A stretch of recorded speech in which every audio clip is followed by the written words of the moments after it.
عشق کی جلاوطنی، جا بے وفادار، ان لبوں کو نہ کھلواؤ جو برائی کے متلاشی ہیں، ان زبانوں کو کچھ نہ دو جو محض چبانے کے لیے باتیں ڈھونڈتی ہیں۔ دنیا کو مت بتاؤ کہ تم مجھے تلاش کر رہے ہو، اپنی دیوانگی پر خود مہر نہ لگواؤ، خاموشی سے چلے جاؤ، کوئی تمہیں یہاں نہ دیکھے، میں تو ہمیشہ سے ہوں اور تم میرے اندر ہو، بس یہ جان لو یہی کافی ہے۔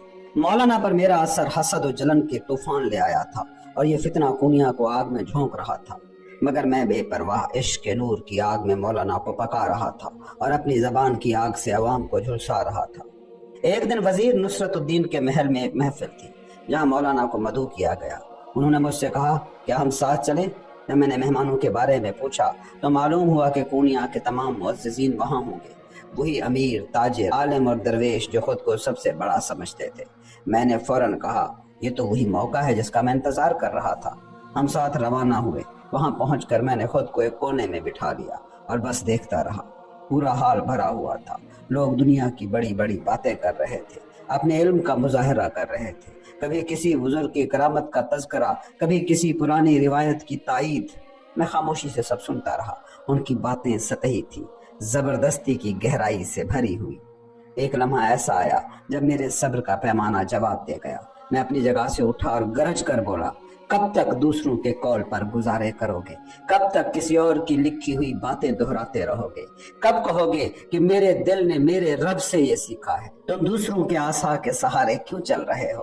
کہاں ہے تمہاری اپنی روشنی، تمہارے اپنے لفظ؟ سناٹا چھا گیا، کوئی بول نہ سکا، مگر میں جانتا تھا میں نے ان کے دلوں میں میرے لیے نفرت اور حسد کی آگ کو مزید بھڑکا دیا ہے۔ مجھے سمجھنے والا کوئی نہ تھا، باہر سے دیکھنے والا کہتا کہ میں جیسے خود اپنے لیے دشمنیاں خرید رہا ہوں۔ سب خاموش، چہرے سرخ، زبانیں گنگ۔ میں نے مولانا کی طرف دیکھا اور کہا یہ جگہ برباد ہے، یہاں خزاں کے موسم میں بہار کی تلاش کی جا رہی ہے، یہاں محبت کے اہل نہیں بستے، یہاں الفاظ کی روایتی چکی میں باتوں کو کیچڑ بنا دیا گیا ہے، یہ مجلس نہیں قبرستان ہے جہاں لفظ دفن کیے جا رہے ہیں، یہاں سے نکلو۔ ہم وہاں سے اٹھے اور پلٹ کر بھی نہ دیکھا۔ وہ جو خود کو بڑے عالم، بڑے درویش، بڑے فقیہ سمجھتے تھے، وہ میرے لفظوں کے تمانچوں سے خاموش ساکت بیٹھے رہ گئے۔ یہی میرا طریقہ تھا، یا روشنی بانٹ دو یا پھر پردے چاک کر دو۔ میری دشمنیاں بڑھ رہی تھی، مگر میں ہی تو تھا جو ان کے شعلوں میں ہوا بھر رہا تھا۔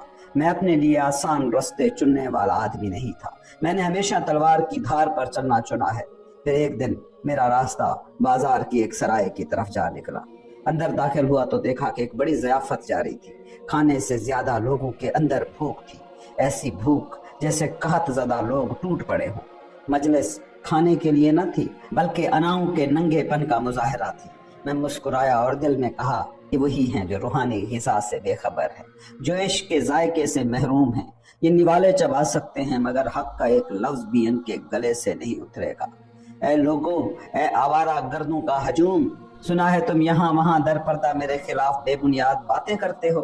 کہا ہے کہ شمس بے دین ہے، درست کہا ہے۔ میں نے ہر مذہب کو پڑھا مگر کسی ایک میں قید نہیں ہوا، ہر پھول کی خوشبو سونگھی مگر کسی ایک پر پنکھڑی نہ بنا۔ میں عشق میں ڈوبا ہوں مگر کسی خاص روش میں بندھا نہیں ہوں۔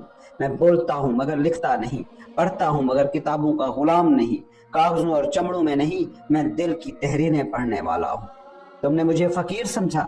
اچھا تو جو چاہے سمجھو، مجھے تمہارے مال و دولت کی ضرورت نہیں، میرا انعام تو وہی دے گا جو دینے والا ہے۔ تمہاری دعوتیں، تمہاری ضیافتیں، تمہارے دسترخوان سب تمہارے لیے، مجھے تمہاری روٹی نہیں چاہیے مگر تمہارا بادشاہ وہ میں ضرور لے جاؤں گا۔ تمہارے زنگ آلود دل، تمہاری گدلی آنکھیں یہ جانتے ہی نہیں کہ ہیرا کیا ہوتا ہے۔ میرے چراغ کو آلودہ نہ کرو، میری راہ میں دیوار نہ بنو، اپنی محفلوں میں بیٹھو، کھاؤ پیو عیش کرو، مجھے ان سب سے نفرت ہے، کتابوں کے بوجھ سے، زرق برق عورتوں سے، دکھاوے کی عبادتوں سے، جھوٹی نخوت سے۔ میں ان کے لیے آیا ہوں جو عشق کے بھوکے ہیں، تم جسم اور ہڈیوں میں الجھے رہو۔ میں نے سرائے میں کیا کہا وہ پورے شہر میں پھیل گیا، چغل خوروں نے دیگیں چڑھا لی، افواہوں کے بھونچال آ گئے، یہاں تک کہ مولانا تک بھی بات پہنچ گئی۔ وہ اس رات میرے حجرے میں آئے، چہرے پر پریشانی صاف تھی۔ شمس پورا کونیا تمہارے بارے میں بات کر رہا ہے اور یہ سن کر مجھے دکھ ہو رہا ہے۔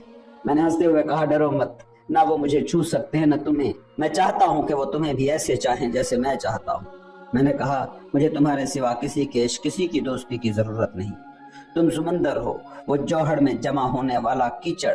یہ جو تم مجھے پرواہ نہ کرنے والا سمجھتے ہو یہ میری فطرت ہے. یہ وہی دیوانگی ہے جو موسیٰ کو شوق میں جلا دیتی تھی. کیا تم نے نہیں دیکھا کہ موسیٰ کی خواہش، ان کے عشق کی بھوک خضر سے ملنے کے لیے نہیں تھی بلکہ وہ اللہ سے اور قریب ہونے کی تڑپ تھی. تم سوچتے ہو کہ میں آزاد ہوں مگر میں صرف تمہارے عشق کا اسیر ہوں مولانا. مولانا نے آنکھیں موند کر سر ہلایا. شمس تم سچ کہتے ہو، میں تمہاری باتوں سے شکوہ نہیں رکھتا. پھر میں نے مولانا کو ایک صوفی کی حکایت سنائی. ایک صوفی سخت بیمار ہوا. دوستوں نے اسے طبیب کے پاس لے جانے کا فیصلہ کیا. طبیب نے پوچھا کیا شکایت ہے؟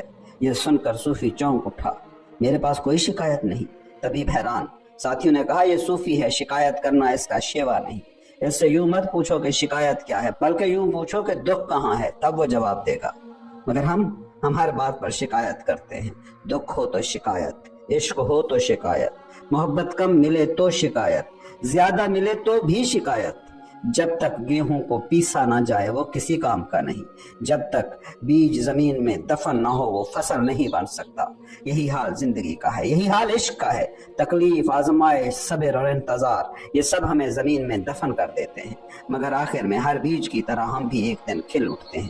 ہم بھی ایک دن عشق کے پھول بن جاتے ہیں. مجھے کتنے عشق کی چھلیاں پار کرنی ہوں گی تاکہ 7 سمندروں کو ایک گھونٹ میں پی سکوں. مارچ 1246 میرا کونیا سے اچانک غائب ہونا. میں یکا یک کونیا چھوڑ کر چلا گیا، جیسے ہوا میں تحلیل ہو گیا ہوں. جس طرح کونیا میں داخل ہوتے وقت کسی نے مجھے نہیں دیکھا تھا ویسے ہی جاتے وقت بھی میں کسی کی نظر میں نہ آیا. میں چاہتا بھی یہی تھا. میری آمد بے طلب تھی اور میرا جانا بھی بے ودا ہونا چاہیے تھا. مجھے جانا ہی تھا. اب رکنا ممکن نہیں تھا مگر یہ فرار نہیں تھا. نہ کسی سے ناراضی تھی. جو چاہے یہ سوچے کہ میں خوف زدہ ہو کر گیا، ڈر کر گیا، مگر میں مولانا کی محبت میں جا رہا تھا. جب تم کسی کو دل سے چاہتے ہو تو اس کی بہتری چاہتے ہو اور بعض اوقات اس کی بھلائی کے لیے تمہیں خود ہی چلے جانا پڑتا ہے. مجھے جانا تھا تاکہ دیکھ سکوں کہ مولانا پختہ ہو چکے ہیں یا ابھی بھی ادھورے ہیں. یہ ایک قربانی تھی، دوست کے لیے فدا ہونے کا لمحہ، دوست سے جدائی کا وقت. دل خون کے آنسو رو رہا تھا مگر میں نے جانا تھا. اگر میں مولانا کو بتاتا تو وہ مر جانا پسند کرتے مگر مجھے نہ جانے دیتے. مگر یہ ہم دونوں کے لیے بہتر تھا. سو میں چلا گیا، تاریکی کو چیرتے ہوئے، اپنے زخموں کو مزید گہرا کرتے ہوئے. میرے دل میں سوائے مولانا کے کوئی دوسرا خیال نہیں تھا. آسمان پر رات میں ستارے روشن تھے مگر کونیا کے چراغ مدھم پڑ چکے تھے. سڑکیں تاریک تھی، یک بستہ ہوا لوگوں کی سانسیں جمانے کو تھی. ہر کوئی اپنے بستر میں دبکا پڑا تھا. درگاہ میں بھی ایک ایک کر کے سب چراغ بجھ چکے تھے. مولانا کے حجرے سے بھی روشنی آنا بند ہو چکی تھی. میں دروازے پر کھڑے درویش کو سلام کہہ کر بولا میں ذرا چہل قدمی کو جا رہا ہوں، اور یوں میں نکل پڑا. پونیا کے سنسان رستوں سے گزرتا، باغوں اور کھیتوں کی ویران گلیوں میں گھومتا، آخرکار شہر سے باہر نکل آیا. پیچھے چھوڑ دیا سب کچھ، سب لوگ، سب سوار. چاند کی روشنی میں میں بس ایک سایہ تھا جو رات کے اندھیروں میں گھلتا جا رہا تھا. میرے ہونٹوں پر بس ایک ہی جملہ تھا، دنیا میں ایک مسافر کی طرح رہو. صبح کی روشنی پھیلنے لگی اور میں اب بھی چل رہا تھا. تھکن محسوس ہونے لگی، بھوک بھی ستانے لگی. سامنے ایک صحرائی گاؤں نظر آیا. وہاں ایک استبل میں جا کر گھاس پھوس کا بستر بنایا اور میں لیٹ گیا. مجھے نیند نے اپنی آغوش میں لے لیا. کچھ دیر بعد گاؤں کے لوگوں کی آوازوں سے آنکھ کھلی. انہوں نے مجھ پر رحم کیا اور تنور کی روٹی دی. میرے پاس 1 درہم بھی نہیں تھا تو میں نے پوچھا کیا یہاں میرے لائق کوئی کام ہے؟ میری نیت کچھ پیسے اکٹھے کرنے کی تھی تاکہ ایک گدھا خرید سکوں جو میرے سفر میں مدد دے سکے. ایک کسان کے کھیت میں مزدوری کی اور بدلے میں ایک ادھورا سا مگر کام کا گدھا لے لیا اور پھر اس گدھے کی پیٹھ پر سوار ہو کر میں چل پڑا سورج کے طلوع ہونے والی زمینوں کی طرف. اور یوں میں اپنے وطن تبریز واپس پہنچ گیا.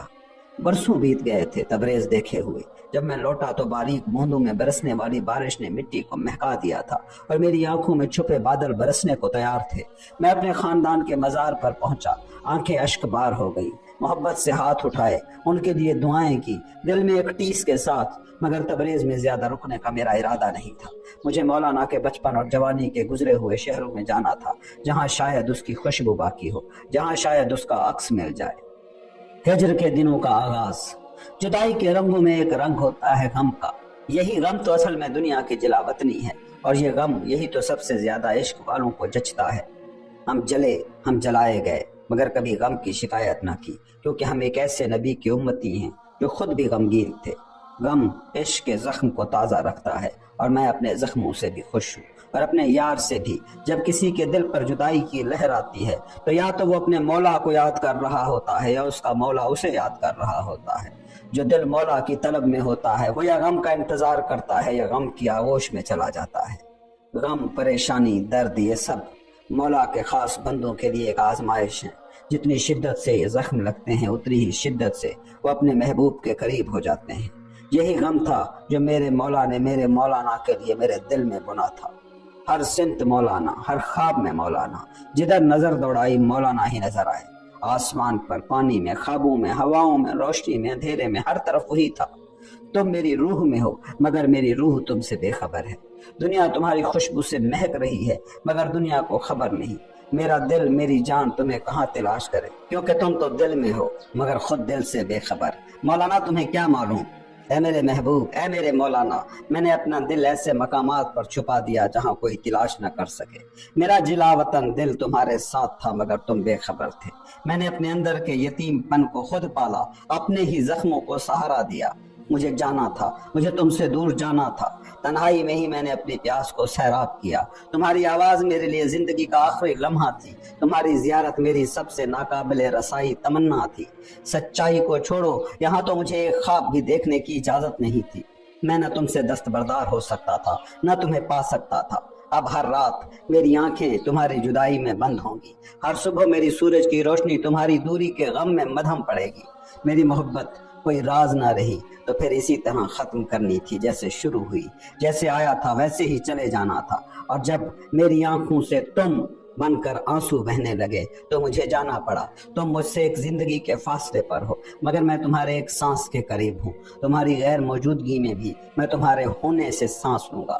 بہار میں کسی پھول کی خوشبو بن کر تمہارے دل میں بسوں گا۔ جب تم تنہائی میں چلے جاؤ گے تو میں اپنی آنکھوں سے سورج لے کر تمہاری روشنی بنوں گا۔ اب میں کسی کی کوئی بات سننا نہیں چاہتا، اب میں صرف تمہیں دیکھنا چاہتا ہوں۔ تم حقیقت ہو جسے میں کسی خواب میں قید نہیں کر سکتا۔ محبت کی انتہا یہی ہے کہ میں نے تمہیں چاہا اور اس سے آگے کچھ بھی نہیں۔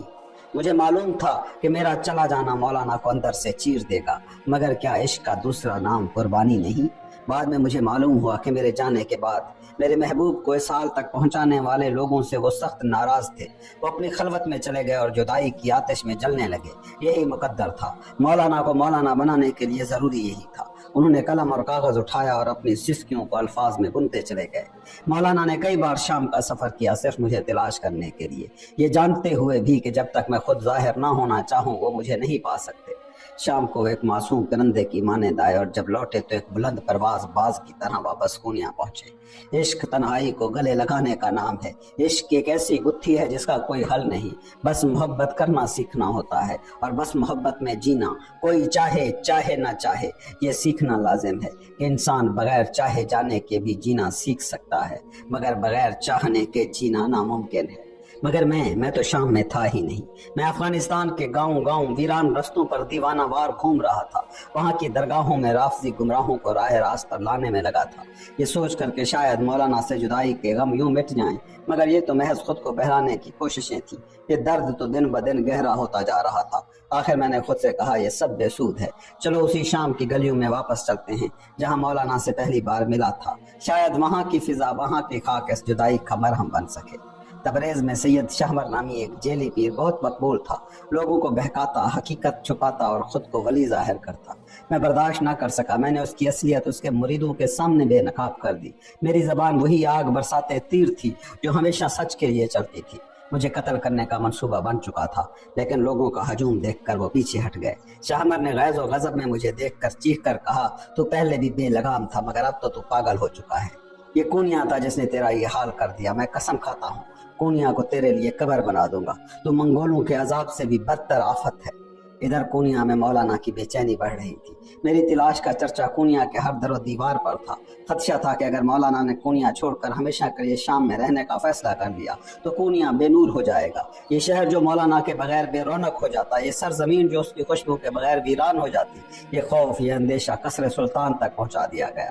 خطوط لکھے گئے، درخواستیں بھیجی گئی اور پھر وہ لوٹ آئے۔ مولانا واپس کونیا آ گئے اور اسی روز میں شام پہنچا۔ اور یوں مولانا عشق کے شہر پورنیہ میں اور میں عشق کی یادوں میں شام کی گلیوں میں۔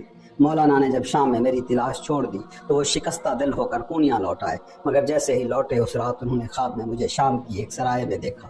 صبح ہوتے ہی ایک درویش کو میرے لیے خط دے کر روانہ کیا اور تاکید کی، اگر تو خوشخبری لے کر لوٹے تو جو مانگے گا میں دوں گا، میں صرف تمہارے دل کی سلامتی چاہتا ہوں میرے آقا، جاؤ سلامتی کے ساتھ اور خیر کی خبر لے کر آؤ۔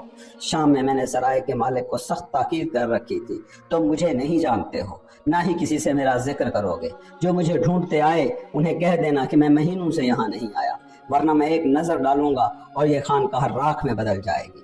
مولانا کا قاصد آیا، خط دیا، مگر سرائے والے کے الفاظ نے اس کا دل توڑ دیا۔ اس نے مگر شاید کسی امید میں وہ خط سرائے والے کے سپرد کر دیا۔ میں نے تمہیں نہ راحت کے متلاشیوں میں ڈھونڈا، نہ راحت پانے والوں میں، نہ راحت سے بھاگنے والوں میں۔ مجھے بتاؤ سورج کی تپش کو سب سے بہتر کون بیان کر سکتا ہے؟ وہ جو دھوپ میں بے ہوش ہو جائے، نہیں اس کی محبت کمزور ہے۔ وہ جو سورج کی طرف سفر کرے، نہیں وہ بھی کہاں تک جا سکتا ہے۔ اور جو سائے میں بیٹھا رہے، اسے سورج کی حقیقت سے کیا واسطہ؟ اے میرے عشق کے معبد، میرے محبوب، مجھے بتاؤ اس درد کی حقیقت کیا ہے؟ یہ ہجر، یہ جلنے کا عمل کیا بس اسی کے لیے تھا؟ کیا میں ابھی بھی اس آتش میں پورا نہیں جلا؟ اور یوں محبت کا سفر اپنی راہ میں اپنے ہی شعلوں میں جلتا رہا۔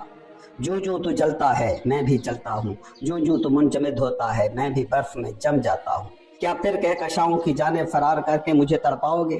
میری حسرتیں خلا میں بکھرتی ہوئی خشک لونگوں کی طرح بکھرتی جا رہی ہیں ہوا کے جھکڑوں میں، درد کی آغوش میں۔ جب سے تم گئے ہو میرے اندر سورج طلوع ہونا چھوڑ چکا ہے۔ میں تو آسمانوں میں تمہارے ساتھ بلند ہونا چاہتا تھا، مگر دیکھو عشق کی اس آزمائش میں میرے بالوں میں چاندی اترنے لگی ہے۔ اب تو فلک کے نیلے گنبد کی جانب دعا کے لیے اٹھنے والے دروازے بھی میرے لیے بند ہو چکے ہیں۔ میری زندگی کا قبلہ اور منبر تم ہی تھے، اب یہ تند و تیز لہریں مجھے بے سمت بہائے لیے جا رہی ہیں۔ میرے لیے اب اذانیں بجنے لگی ہیں، میری سجدہ گاہ ہر سحر میرے آنسوؤں سے بھیگنے لگی ہے، مگر نہ اب تمہاری آواز سنائی دیتی ہے، نہ تمہاری سانسوں کی حدت محسوس ہوتی ہے۔ دن گزر رہے ہیں، اذانیں دی جا رہی ہیں، مگر میرا ماتھا جب تک تمہارے ماتھے سے نہ ٹکرائے میرا بے قرار دل سکون نہیں پائے گا۔ میری شقیقی ہڈیوں میں کسی جنگ زدہ علاقے کے گھوڑوں کی ٹاپیں گونجی ہیں، میرے ہاتھ کبھی کبھار لرزنے لگتے ہیں اس دیوانگی کی گہری خوشبو میں، اور میرے کندھے جھکنے لگتے ہیں جب تمہارا خیال آتا ہے۔ مت بھولو تمہارا وہ شاہکار، یعنی میں اب ایک اجڑی ہوئی ویرانی میں بدل رہا ہے، مگر تم اب بھی واپس نہیں آتے۔ میری دعا ہے کہ رب العالمین اس عشق کی قدر و قیمت کو کسی غیر کے رحم و کرم پر نہ چھوڑے۔ میرے خیالات ٹوٹے ہوئے تسبیح کے دانوں کی مانند بکھر رہے ہیں تمہارے بغیر۔ کاش میں تمہارے لیے اپنے آنسوں سے موتی بنا سکتا، کاش تم میرے قریب ہوتے۔ جب بھی تمہارے بارے میں کچھ لکھنے بیٹھتا ہوں میرے الفاظ آبشاروں کی صورت بہنے لگتے ہیں۔ میرا تپتا ہوا ماتھا تمہاری نرم ہتھیلیوں کی حدت کو ترس رہا ہے۔ چاہے تم مجھے جتنا بھی جلا دو، ہمارے لمحے راکھ نہیں ہو سکتے۔ یہ یاد رکھو، میں عنقا کی مانند اپنی ہی خاک سے دوبارہ جنم لوں گا اور مسافر پرندوں کے جھنڈ کی طرح پھر سے تمہاری راہ میں اڑان بھروں گا۔ میری آنکھوں میں نیند کی سرخی تمہارے بغیر گزری راتوں کی نشانی، میرے سینے میں گھٹن نگلے نہ جانے والے دکھوں کی تلخی۔ میری سانسیں بوجھل ہو چکی ہیں، میری جان تھک چکی ہے، اور میں چھت کو گھورتے ہوئے بس تمہیں سوچتا رہتا ہوں۔ میرے ماتھے پر پسینے کے شفاف قطرے چمک رہے ہیں، میری سماعت اب کسی آواز کو سننے کی روادار نہیں سوائے تمہارے۔ میری پلکوں میں تمہارا عکس چھپانے کا خوف ہے، کہیں وہ دھندلا نہ جائے، اور اب میرے آنسوؤں میں وہ نمکین ذائقہ بھی نہیں رہا جو میری تکالیف کو دھیرے دھیرے ٹھیک کرتا تھا۔ میرا خون جم رہا ہے اور یوں یکا یک سردی میری روح میں اتر رہی ہے، مگر تمہاری گرمی کہاں ہے؟ اور پھر ایک اور اذیت بھری صبح آ جاتی ہے اور میں پھر ایک نئے زخم کے ساتھ جی اٹھتا ہوں۔ یہ جدائی مجھے برباد کر رہی ہے، مگر تم نہیں لوٹتے۔ تم جانتے ہو تم ہی میرے بادشاہ ہو، تم ہی میرے محبوب ہو، تم ہی میری عبادت ہو۔ میری دعا ہے کہ سات آسمانوں کا مالک ہمیں اس قہر و فراق سے آزاد کر دے۔ تتلیاں ان باغات میں اپنے پر پھیلائے پھر رہی ہیں جہاں تمہارا چہرہ چھو گیا ہو۔ میرا گھٹن زدہ سینہ ایک کوکون کی مانند ہے، اس سے نکلنے کی کوشش کر رہا ہوں۔ لامتناہی وسعتوں کا راز تمہارے ہونٹوں کے درمیان پوشیدہ ہے۔ کچھ کہو، ایک لفظ ہی کہہ دو، میں ہر حرف کی گونج میں تمہیں سننا چاہتا ہوں۔ ہوائیں مجھے اڑا کر لے جائیں، بارش کے سارے قطرے میرے ماتھے پر برسیں، سارے پتھر میرے سینے پر آ گریں، مگر میں وہ پہاڑ بنوں جو تمہارے قدم چومیں۔ صحرا بکھر جائیں، پہاڑ درمیان سے ہٹ جائیں، چڑھائیاں اور نشیب سب ختم ہو جائیں، تاکہ میں ان راہوں کی خاک بن جاؤں جہاں تم نے قدم رکھا۔ میں صحرا میں ہوں، پیاسا ہوں، کنویں میں پھنسا یوسف ہوں، تمہاری باتیں میرے لیے زلیخا ہیں۔